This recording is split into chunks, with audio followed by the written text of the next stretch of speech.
What if one of the greatest philosophers in history called love a trap, and women its most dangerous weapon? What if the same man who wrote about compassion and the will to live also claimed that women were inherently manipulative, short-sighted, and suited only for childbearing? Is it misogyny or a radical challenge to modern ideals of gender and desire? Let us step into the icy mind of Arthur Schopenhauer, the 19th century German philosopher who dared to look life in the face without illusion and who had very sharp words about the role of women. Chapter 2. Schopenhauer's view of women, nature's weapon or man's mirror. Women are directly fitted for acting as the nurses and educators of our early childhood by the fact that they are themselves childish, frivolous, and short-sighted. Arthur Schopenhauer on women. 1. Introduction. When philosophy turns its gaze on woman. In nearly every major philosophical tradition, be it Plato's realm of forms, Aristotle's teleology, Kant's reason, or Nietzsche's Dionysian fire, woman has been a symbol of chaos, desire, nature, emotion, illusion, or the body. Rarely has she been treated as a real, thinking being equal to man. Yet even within this harsh history, Schopenhauer's treatment of women stands out for its rawness and aggression. What did he see? What made him write in a way that even his peers found extreme? To answer this, we must understand that for Schopenhauer, women were not primarily social beings, emotional partners, or creative souls. They were first and foremost biological instruments of the will. And the will, in his system, is not benign. It is blind. It is brutal. It is beyond reason. 2. The will to life, a cosmic force beneath womanhood. Let's briefly revisit Schopenhauer's grand idea. The will to life will Leben. This will is the ultimate reality, an irrational, impersonal drive that animates all living beings. It wants one thing, to continue itself. It does not care about happiness, truth, fairness, or beauty. It just wants to exist, to expand, and to replicate. We humans think we're different. We believe we act based on logic, values, or love. But for Schopenhauer, that's a delusion. What we call love, ambition, morality, and art are all just masks of the will, using us like tools. And here's the key idea. Nowhere is this illusion stronger or more dangerous than in sex and love. That's why he singles out women. In Schopenhauer's cosmology, women are the material agents through which the will performs its dirtiest and most crucial trick, reproduction. 3. Female nature as deception. Schopenhauer's essay on women isn't a logical argument. It's more like a venomous poem written in icy prose. He begins by comparing women to domestic animals, good for service and obedience, but inherently lesser. Here's how he breaks it down. A. Intellectual inferiority. He declares that women have inferior reasoning capacity, less ability for abstraction, and are naturally focused on small, everyday matters rather than large, universal truths. Why?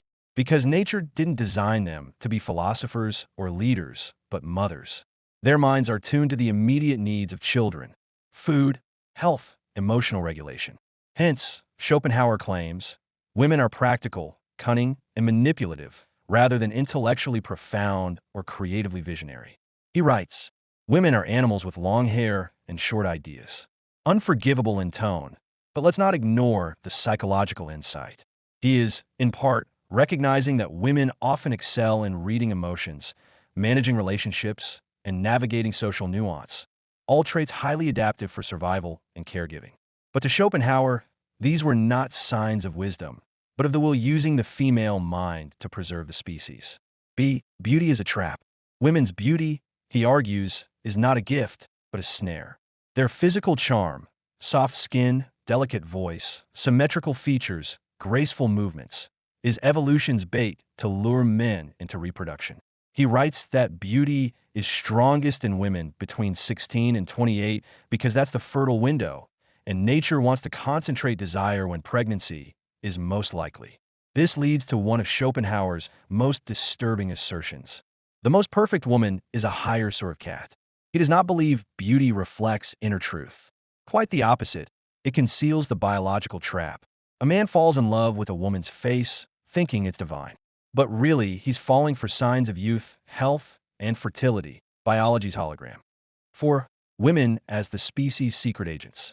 In Schopenhauer's worldview, women are not villains, but they are not heroes either. They are nature's undercover agents. Here's how the logic unfolds.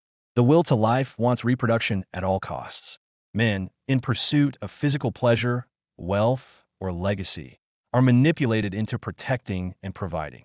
Women, driven unconsciously by the will, use their charms to secure mates who will offer strong genes or stable resources. Love is just a hallucination to make this trade seem spiritual. As a result, Schopenhauer sees every romantic relationship as a battle between two unconscious wills, not two free individuals. The man thinks he's seducing the woman, but in truth, she has already selected him, and her selection is not moral or personal, but biological. It is the female sex that is the conservator of the species. This is a crucial distinction. For Schopenhauer, women are not evil. They are necessary instruments, but instruments nonetheless. Nature uses them, and they, in turn, use men. Marriage, nature's conspiracy against the individual. Nowhere does Schopenhauer's cynicism reach such heights as in his views on marriage. He saw marriage as a trap laid by the species, a way to trick men into supporting women and raising children, often at the cost of the man's personal freedom, joy, or genius. In his words, marriage is a debt which the man pays for the brief pleasure he had in making the woman his wife. Marriage, to him, was not sacred. It was a biological contract where love fades and reality sets in. The man is now bound to work, protect, and provide. The woman has secured a stable environment for offspring. Even in his time, long before modern divorce rates, he warned that marriage was a form of enslavement by instinct. He argued that men who pursue art, philosophy, or science should avoid marriage entirely, lest they be consumed by domestic demands. His ideal, a man who sees through the illusion and lives alone, or better yet, renounces the will altogether through celibacy, asceticism, and intellectual contemplation. 6. Female morality and emotionality. One of Schopenhauer's most overlooked points is about morality. He believed that women were less capable of acting from principles or abstract ideals. Their morality, he said, was emotional, relative, and relational, not universal. For example, a man might be loyal to an idea, justice, honor. A woman is more likely to be loyal to a person, child, partner. She may lie to protect a friend, cheat to save her child, or manipulate to survive. For Schopenhauer, this was not wickedness. It was evolutionary design. Women evolved to navigate social bonds, not abstract systems. And thus, their emotional world is fluid, flexible, and situational. But this also meant, in his view, that women were less suited for leadership or objective judgment, and more likely to act from instinctive empathy or immediate necessity. Again, we see a mixture of sharp insight and crude conclusion. Today, we might say, yes, women tend to score higher on empathy and social intelligence. But that doesn't mean they're incapable of moral reasoning or intellectual rigor. Schopenhauer saw a difference as deficiency, a view modern psychology has largely rejected. 7. The shadow of the mother. At a deeper level, some scholars believe Schopenhauer's misogyny had personal roots. His mother, Johanna Schopenhauer, was a famous writer and salon host, a brilliant, social, self-possessed woman. Arthur resented her independence and accused her of being superficial, manipulative, and self-centered. Their relationship deteriorated to the point of public estrangement. Could it be that his harsh views on women were not just philosophical deductions, but a warped mirror of his own pain? Perhaps. But the brilliance of Schopenhauer's work is that it doesn't require a personal grudge to be powerful. Even if born of resentment, his ideas reveal dark truths about how instinct, biology, and illusion govern human relationships. 8. Criticisms and reappraisals. Modern thinkers have taken Schopenhauer to task for his misogyny. Feminist scholars have condemned his views as toxic, reductionist, and absurd. And rightly so. His writing often collapses the complex humanity of women into a set of stereotypes. Yet, even critics admit he was pointing at something real. That sexual attraction is often irrational and involuntary. That reproductive drives can override ethics or logic. That many people, both men and women, use beauty, charm, or power to manipulate others, often without full awareness. Some evolutionary psychologists even cite Schopenhauer as a proto-Darwinian thinker who intuited how natural selection operates through mating behavior long before the theory of evolution was formalized. But where Darwin saw mechanism, Schopenhauer saw tragedy. And where Nietzsche saw power, Schopenhauer saw suffering. That's the difference. 9. Beyond misogyny, seeing the deeper lesson. To understand Schopenhauer's views of women is not to excuse them. They are harsh, one-sided, and often cruel. But they do contain a profound lesson for both men and women. We are not as free as we think. Desire is often deception. Nature uses beauty, charm, and emotion as bait. The will lives through us, not for us. This awareness is not an invitation to hatred, but to freedom. If we can see through the illusions of biology, we can begin to make conscious choices in love, relationships, and even our creative lives. In the next chapter, we'll explore how we might apply these ideas in the modern world, without falling into Schopenhauer's trap of bitterness or despair. Because the real enemy isn't woman or man. It's the unseen will that plays us all like puppets. Chapter 3. The Love Trap. Romantic illusion in Schopenhauer's philosophy. Love is the ultimate illusion created by the will to life. It is the bait, the mask, the dream, luring individuals into sacrifice for the sake of the species. Arthur Schopenhauer, paraphrased from the world as will and representation. 1. The seduction of illusion. Why we love what we should fear. We've all felt it.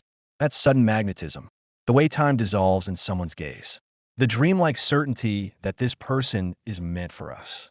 We call it love. Schopenhauer calls it a biological hallucination. For him, romantic love is not sacred. It is not divine. It is not the union of two souls.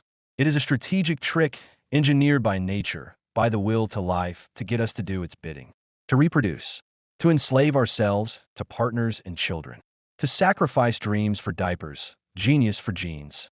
Love, in this light, is not liberation. It is nature's most exquisite cage. 2. Love as the will's grand illusion. To understand Schopenhauer's view of romantic love, we must recall his metaphysics. The world is a representation of something deeper and more primal, the will. This will is not rational, emotional, or even conscious. It is pure striving, the drive to survive, to persist, to replicate. It lives not just in humans, but in plants, animals, gravity, even magnetism. Everywhere things strive, but in humans, the will becomes most cunning when it comes to reproduction, because we are rational enough to resist raw impulse. Nature had to invent something more persuasive. So it invented romantic love. Romantic love, for Schopenhauer, is the disguise worn by reproduction. A man may believe he's in love because of a woman's laugh, her wit, her eyes. But he's been duped by the will. Her youth, her symmetry, her hip-to-waist ratio. They speak to his unconscious animal brain. His genes recognize fertility, and nature floods him with dopamine, oxytocin, fantasies of destiny and eternity. It's a chemical hijacking.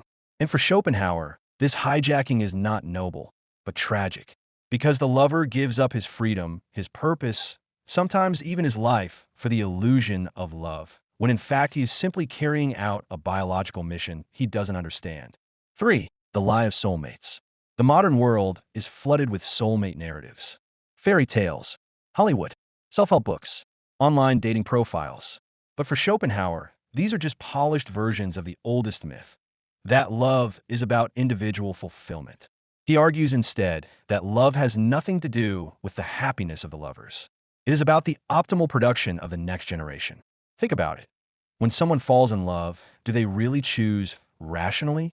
Or are they drawn to traits, often physical, that scream fertility or strength? He writes, "It is not the present generation that has an interest in this matter, but the coming one. Accordingly, the true end of love lies outside the series of existing things." In other words, the will doesn't care about your life. It cares about your offspring. Even heartbreak, in this model, is functional. It makes us feel like we've lost something cosmic, but it's just nature preventing mismatched genes from joining. You didn't lose your soulmate. You lost a reproductive gamble. This brutal logic can seem depressing, but Schopenhauer isn't trying to depress us. He's trying to wake us up, to show us that behind every candlelit dinner may lie an evolutionary transaction. 4. How nature chooses, the unseen algorithm.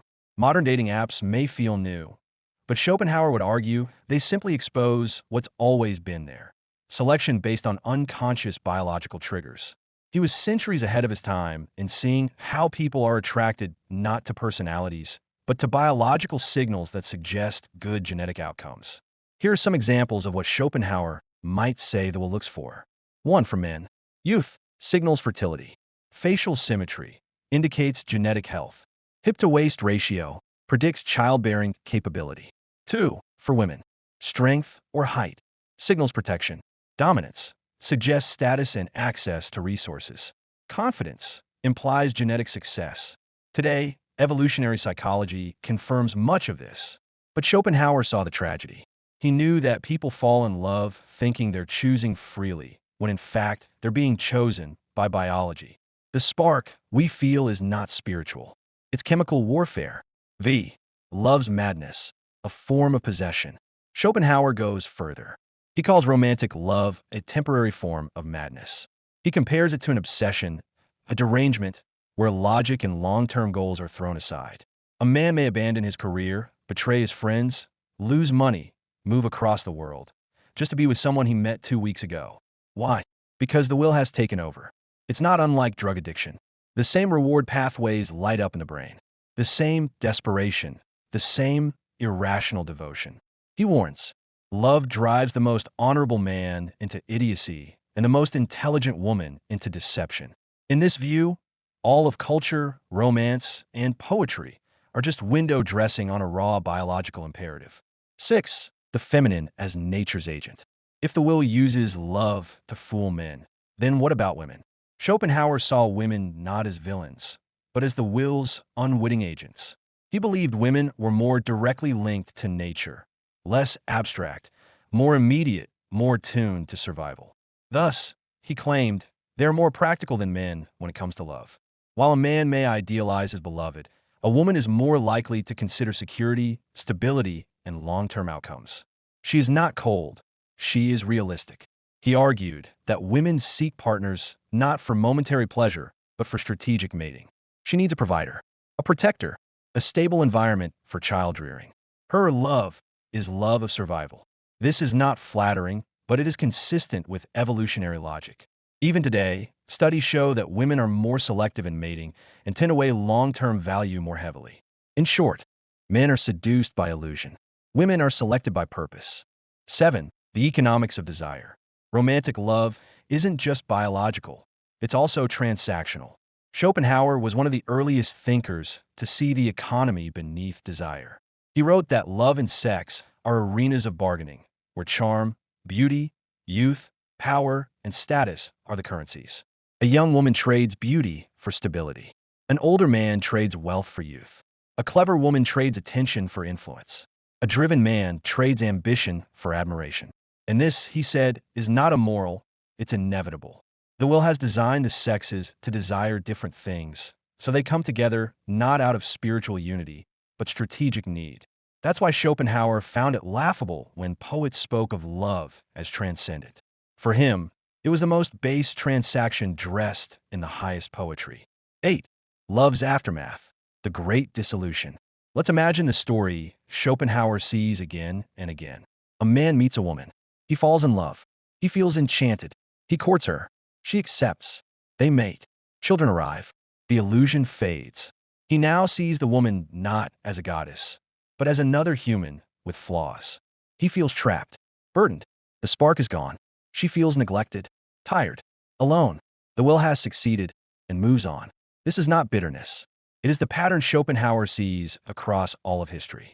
The tragedy, he says, is that love makes promises the will never intended to keep. What the will wanted was the child, not the romance. Once the mission is complete, the illusion dissolves. What remains is duty, and often resentment. 9. Modern love, the Schopenhauerian echo. Now take a look at the modern world. Social media, dating apps, hypersexualized advertising, influencer culture. Schopenhauer would see it as the will gone wild. We're no longer bound by villages, families, or religions. The will can now act freely, broadcasting ideal images of youth and power, triggering desire on a global scale. And yet, people are lonelier than ever. We are drowning in images of love, but unable to sustain connection, because we mistake the simulation for the real, the match for the mate, the spark for the soul. Schopenhauer would say, The will has taken on a new form, digital, viral, and more seductive than ever. X. Transcending the illusion. Is there any hope? Yes, but not in romance. In awareness. Schopenhauer saw a path forward. The only way to defeat the will, he said, is to see through its illusions, to deny it, to become not a lover, but a philosopher. This doesn't mean we should reject all intimacy, but we must see that love is not what we think it is. Desire is not always in our best interest. Fulfillment may come more from self-knowledge than from union. He admired monks, ascetics, and artists who lived celibate lives, not out of hatred for love, but out of a desire to be free from illusion. This, to him, was the highest victory, to love humanity without being enslaved by desire. 11. Is Schopenhauer still right? Let's pause. Are his ideas helpful or hateful? Critics accuse him of reducing love to sex, women to strategy, men to lust, and life to a cold equation. And it's true, his system is devoid of warmth, but it is not devoid of truth. Modern neuroscience, evolutionary psychology, and anthropology have confirmed many of his suspicions. The chemistry of love is fleeting. The biology of attraction is ancient. The illusion is real. But today, we are not slaves to the will. We have language, therapy, self-reflection, birth control, and choice. We can still fall in love, but we can love with our eyes open. 12. Final thoughts. Loving beyond the trap. Schopenhauer's vision of romantic love is stark. It strips away the stories we tell ourselves and reveals a machine beneath the music. But that's not the end of the story. What if we could integrate his insights without his despair? What if we could see that, yes, desire is biological, but we are more than biology? What if we could say, I know why I feel this way. I know the will is at work, but I choose to love not blindly, but consciously. That would be a new kind of love. Not the love of illusion, but the love of liberation. The highest, most sublime form of love is compassion. Arthur Schopenhauer. Maybe what we call romantic love was never meant to last. Maybe it's the doorway. But compassion, that perhaps is the room beyond the illusion. Chapter 4. The Modern World. Feminism meets the will. Human life must be some kind of mistake. Arthur Schopenhauer. 1. Introduction. Collision course. Can you believe in gender equality and also believe in Schopenhauer? Can you champion romantic love and personal freedom while also accepting that the deepest force within us is irrational, biological, and manipulative? Welcome to one of the most explosive collisions in philosophy. Modern feminism versus Schopenhauer's will to life. On one side, we have the progressive idea that men and women are fundamentally equal, capable of the same rationality, leadership, depth, and spiritual potential. Love, in this worldview, is a conscious bond between two autonomous souls.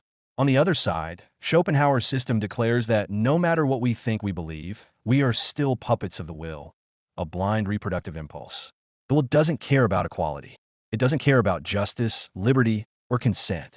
It just wants to continue itself, using illusion, desire, and pain as tools. In this chapter, we examine how the modern world, especially feminism, gender politics, hookup culture, and romantic ideology, intersects, challenges, and perhaps unintentionally confirms Schopenhauer's bleak vision. We ask, are we free from nature's chains, or just wearing prettier handcuffs? 2. Feminism, the dream of freedom and equality. Let's start with the good news. Modern feminism has transformed the world. It has fought for and often achieved astonishing victories. Women's right to vote, work, own property, and lead. Legal protection from discrimination and abuse. Access to contraception, education, and bodily autonomy. Social shifts toward shared domestic labor, emotional equality, and career choice. These gains are profound. They mark a seismic rupture with the past 5,000 years of patriarchy. Feminism declared, woman is not a tool of nature. She is a thinking being, a free agent, an equal. But if Schopenhauer were here, he would offer a slow, cold smile. He would ask, do you think your biology went away just because you wrote new laws? 3. Nature doesn't care about your rights. Schopenhauer's core idea is that freedom is an illusion. The individual will is a mask worn by the species will. So even when you believe you're making a personal choice, falling in love, deciding to have children, rejecting gender roles, you're often just acting out a program that evolution wrote for you. Here's the problem. The feminist revolution happened faster than biology could evolve. Women entered the workforce, postponed motherhood, and embraced new freedoms, but the ancient instincts and selection patterns remained. So now we live in a strange paradox. A woman may earn her own income, own property, and vote, but still crave a taller, wealthier man.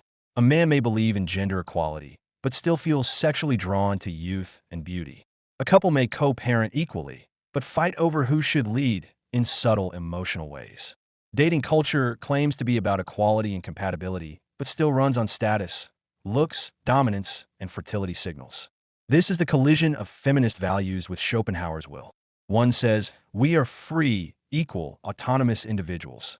The other whispers, "You are still animals, manipulated by desire." Which is right? Maybe both. 4. The revenge of biology in the digital age. Never before have we had so much sexual choice and so much sexual confusion. Apps like Tinder and Instagram have created a global mating market. Millions of people now sort each other like digital livestock, swiping left and right based on photos, height, income, and vibe. On the surface, this seems empowering, but underneath, the old patterns emerge. Men still chase physical beauty and youth. Women still select for dominance, confidence, and resources. Both genders perform and curate themselves according to evolutionary pressures. Schopenhauer would call this a modern nightmare of the will. Now the illusion has become self-aware, but it still cannot escape itself. We're like robots who have discovered that we are programmed, but cannot overwrite the code. This creates anxiety, depression, resentment, and burnout. We ask, why doesn't love work anymore? Why is dating so transactional? Where's the romance? But the real question may be, did we ever escape the will at all, or do we just learn to package it with hashtags and filters? The crisis of male identity. In the modern world, men are also caught in the jaws of contradiction. On one hand, they're told to be vulnerable, emotionally open, feminist, soft. On the other hand, studies show that women, on average, still prefer men who are confident, tall, assertive, high status, and dominant. So men are left confused.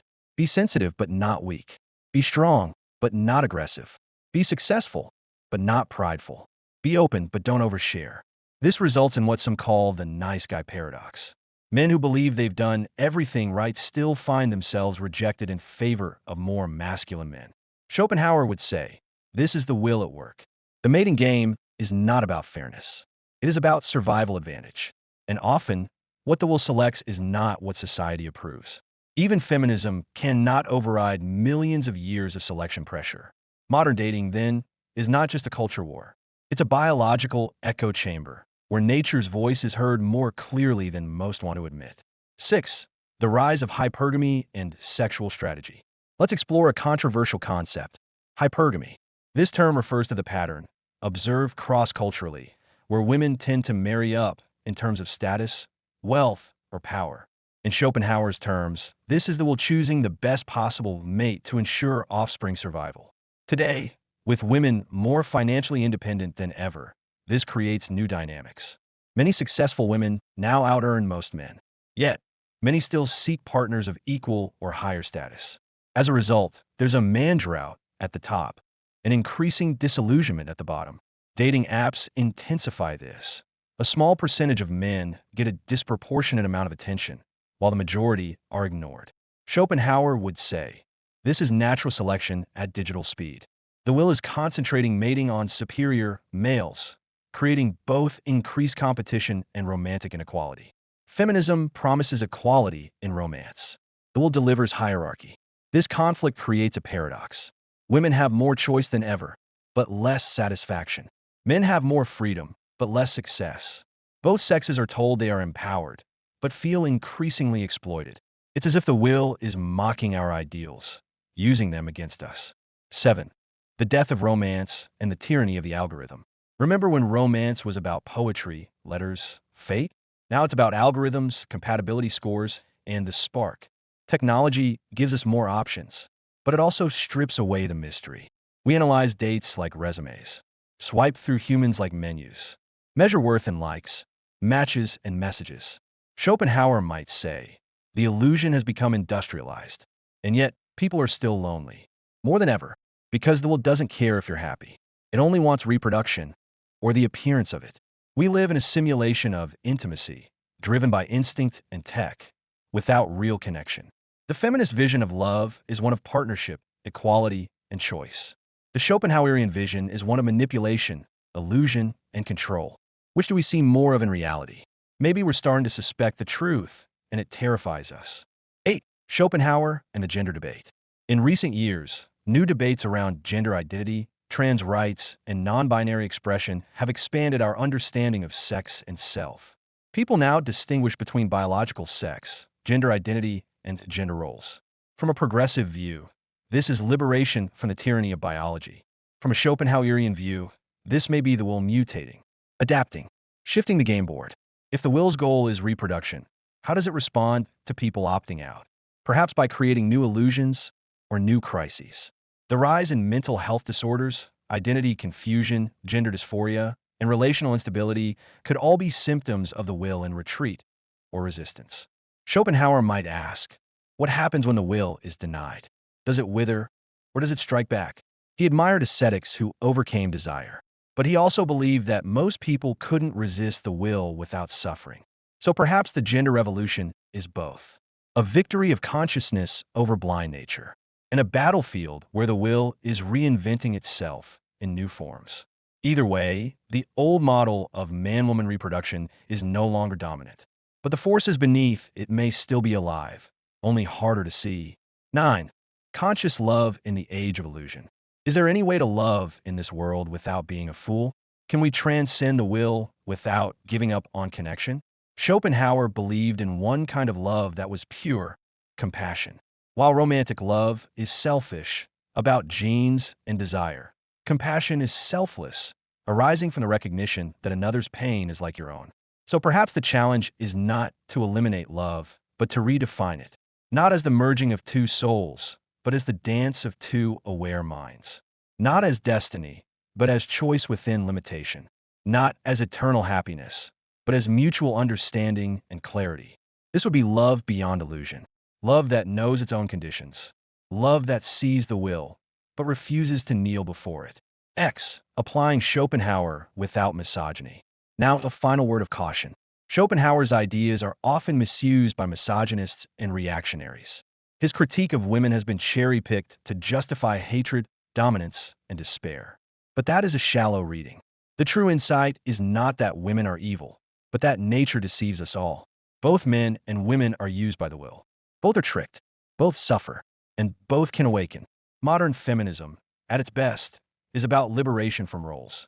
Schopenhauer, at his most profound, is about liberation from illusion. Put them together, and you have a powerful synthesis. Feminism says, you are not just a woman. You are a person. Schopenhauer says, you are not just a person. You are the will's illusion. Consciousness says, you are what sees both and chooses wisely. 11. Final reflection. Has the will won? So, who wins in the modern world? Feminism? Biology? The will? Perhaps none win. Perhaps we are still in the middle of the storm. The dream of equality fights the shadow of instinct. The individual rebels against the species. The human mind seeks freedom, while the body craves bondage. This is our paradox. But paradox is not failure. It is awareness. Schopenhauer's genius was in stripping away the comfort of illusions. Feminism's genius is in reclaiming the dignity of individual agency. Together, they offer a strange but powerful truth.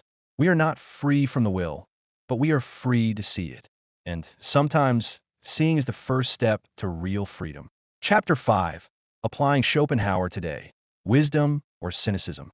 A man can do what he wants, but not want what he wants. Arthur Schopenhauer. The dilemma. What do we do with a philosophy that offends? You've now walked with Schopenhauer through the shadows of desire, gender, illusion, and biology.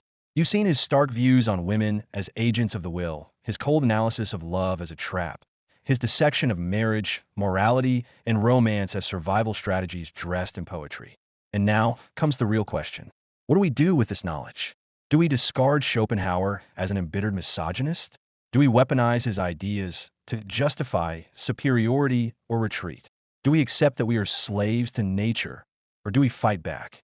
This chapter explores how to apply Schopenhauer's insights without falling into despair or cruelty. how to extract wisdom from his darkness without being consumed by it.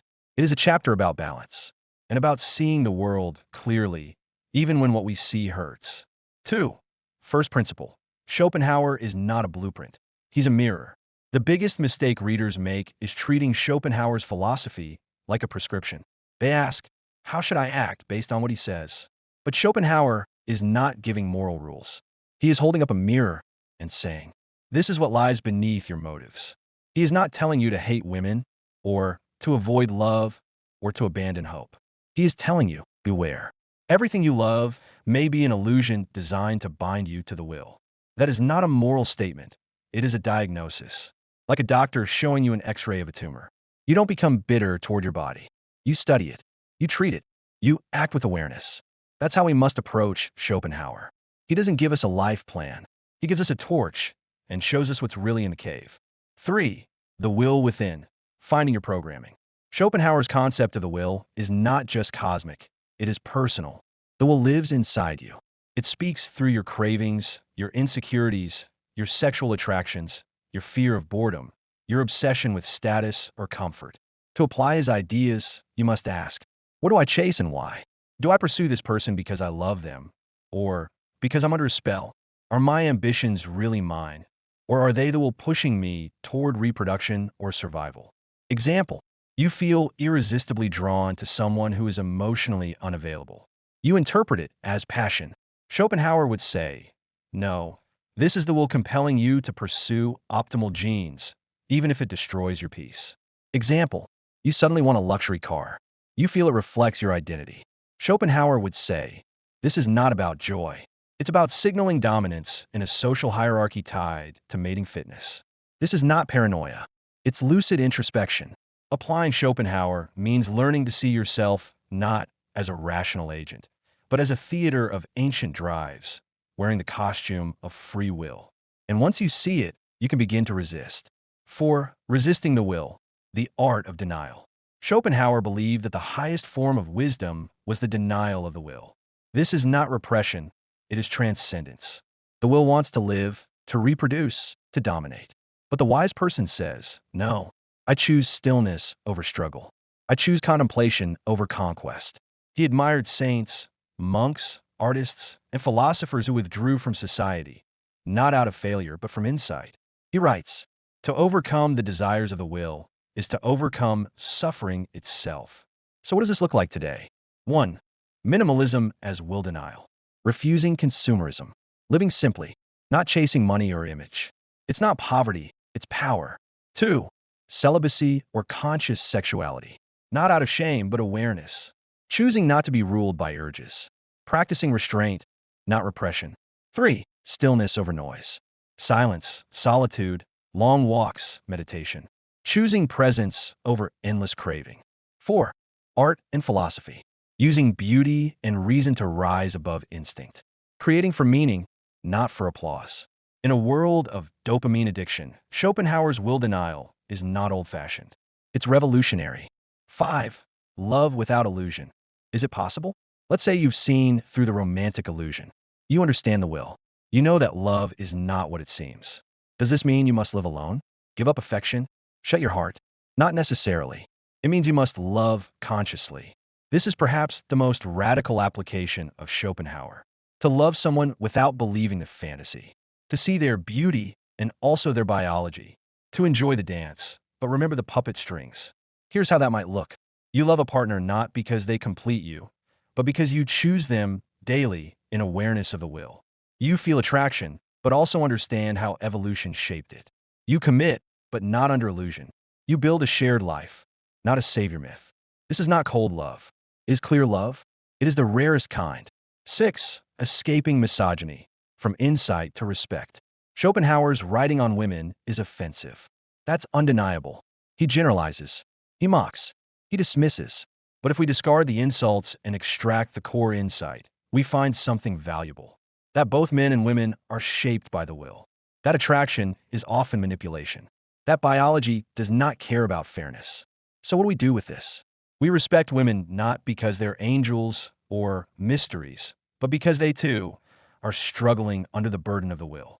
We abandon the fantasy of the goddess or the villain, and see the human. Flawed, complex, driven like all of us. True equality begins not with flattery, but with honest vision. An honest vision begins with self-reflection. 7. Modern Schopenhauerian practices. Let's go further. What would a Schopenhauer-inspired life look like today? Here are concrete ways to live his ideas without becoming bitter. 1. Journaling for illusion. Each day, write down your desires. Ask, is this my true self or the will? 2. Meditation on suffering. Sit with discomfort. Observe how the will panics when denied. Learn to endure the storm. 3. Erotic clarity. Before acting on attraction, ask, what is drawing me here? Genetics? Ego? Need? 4. Digital fasting. Step back from screens. Stop feeding the will with endless novelty and stimulation. 5. Read ancient wisdom. Schopenhauer admired Buddhism, the Upanishads, the Stoics. He saw in them paths to stillness. 6. Voluntary poverty. Experiment with periods of minimalism. Let go of status symbols. Reclaim your mind. 7. Choose purpose, not pleasure. Do something because it's right or meaningful, not because it feels good.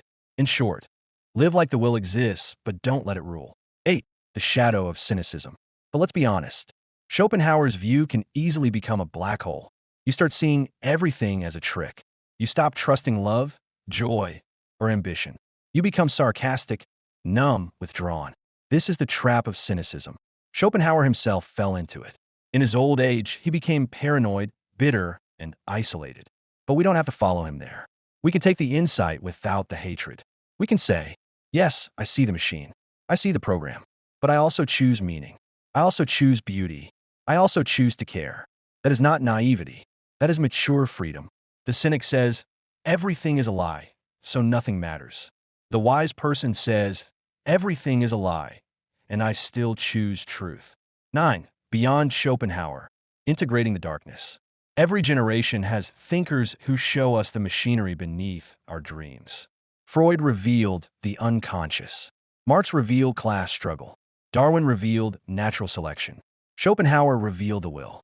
But we cannot live only in exposure. We must integrate. Here's how we go beyond Schopenhauer. 1. Add compassion. He saw the illusion, but compassion lets us forgive it. We are all struggling, not just deceived. 2. Add relationship. Schopenhauer saw people as isolated monads. But modern psychology shows that connection heals, even when messy. 3. Add play. Not all desire is suffering.